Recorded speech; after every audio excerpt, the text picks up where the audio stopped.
We went looking for a place of calm in the Middle East, a place not racked by violence, anxiety, torment.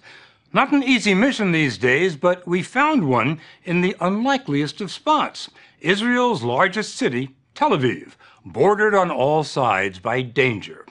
Tel Aviv has been through rough times over the decades, bloodshed, bombings, Scud missile attacks. And today the situation looks dicier than ever. Revolutions, civil wars, Islamic extremists are just a few hours' drive away in every direction. And if Iran ever builds that bomb, Tel Aviv will be well within range. So anything could happen any time. But somehow, Tel Avivians have learned how not to worry about tomorrow. For them, the only time is now. The story will continue in a moment.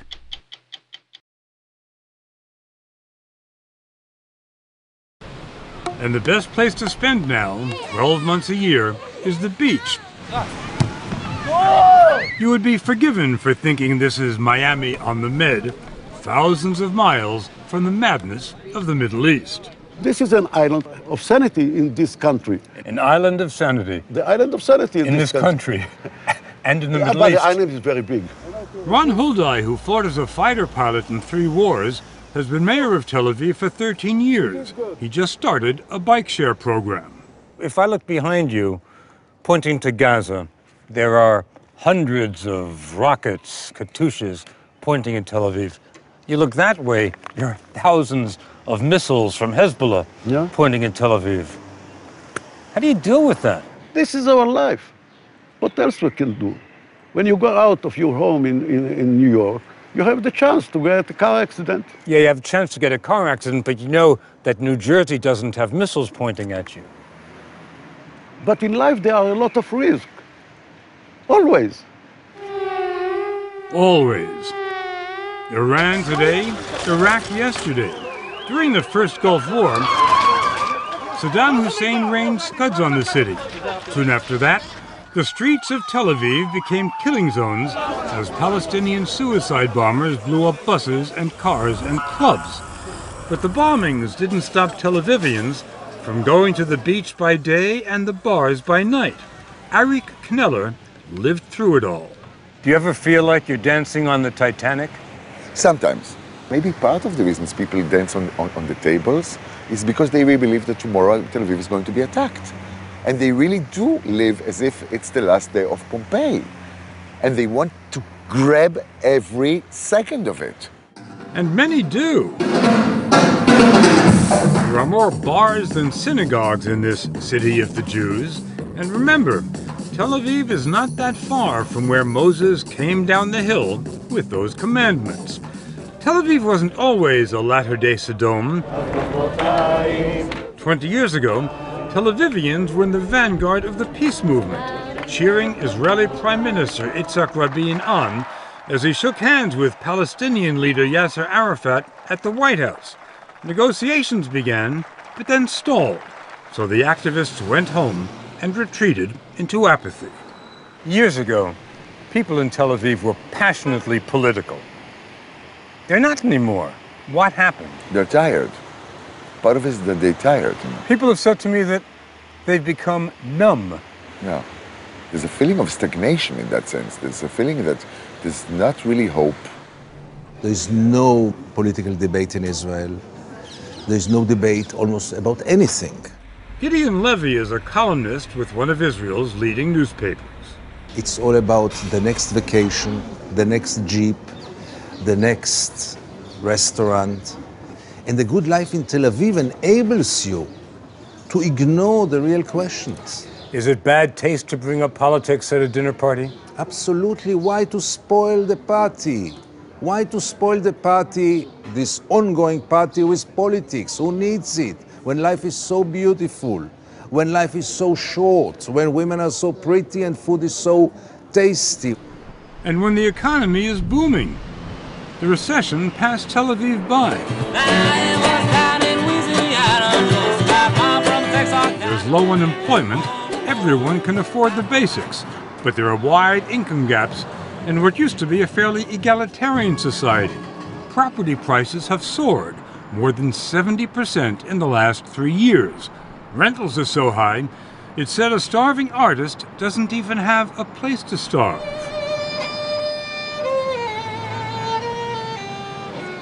But for the elite, and there are more of them every year, life can be glorious.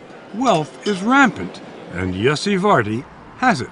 He owes it, he says, to making a modest investment in an idea proposed by his young son. They called it instant messaging.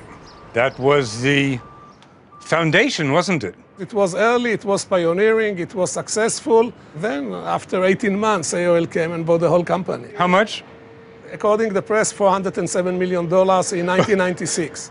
Wordi is now called the godfather of what has become a vast software empire. Tel Aviv, this startup city, has more high-tech startup companies than anywhere outside Silicon Valley. It is so far ahead of the curve, you can barely see the end of it. Why does Israel have so many startups?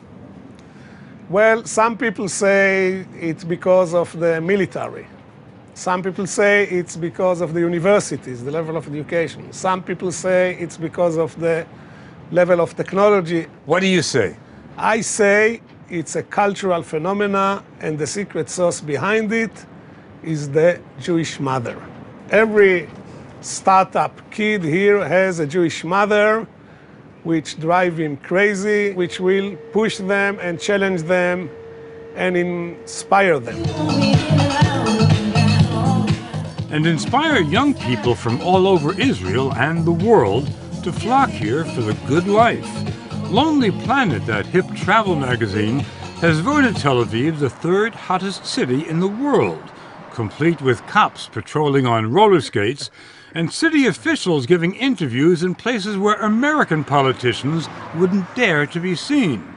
Outside a trendy bar, we ran across Tel Aviv's deputy mayor, Asaf Zamir. What are you drinking? This is vodka soda because I'm on a diet. And there aren't any people who would be watching you on television and saying, what the hell is our deputy mayor doing drinking outside a bar at 2 in the morning? This is what I'm supposed to be doing. I've been doing this before I got elected. This is my way of life, and most of the young people in Tel Aviv, we go out every evening. And I think the people that vote for me will find it fine. Tel Avivians love to think of themselves as avant-garde. The art scene is vibrant. New openings every week. Fashion is cutting edge, along with music and dance and theater. And compared to the rest of Israel, Tel Aviv is not only more cosmopolitan, but more tolerant. People seem to get along. Religious and secular, soldiers and civilians, straights and gays. In a poll published this year, the city was voted the best gay destination in the world. Those old closet makers are going out of business, and that's just fine with actress Noah Tishby. It's such a non-issue in Israel. That's the thing. Being straight or being gay is a complete non-issue. I mean, gays in the military. What's the problem? Here it's not don't ask, don't tell, it's don't ask, who cares? Who cares? Exactly. Don't ask. Ask. Tell me. I don't care. Grab a gun. Go fight. I don't care. All Israelis, men and women, are drafted into the army when they're 18. Galushevsky did his 3-year service in the late 70s. Today he's a gay activist and a columnist for one of Tel Aviv's hippest magazines. In many parts of the world, parents, definitely including Jewish parents, are not happy when their kid turns out to be gay. Is it the same here? No, here it's a little different because, Israel is a war zone. It's been a war zone for many years. It's very hard to raise a child here. They can die in the army, they can die in a suicide bombing. So the whole feeling of an Israeli parent is that it's a big war to keep your kid alive till 21. So if at 22 he comes, or at any age, he comes and says, okay, I'm gay, it's not as bad. And that chronic war continues.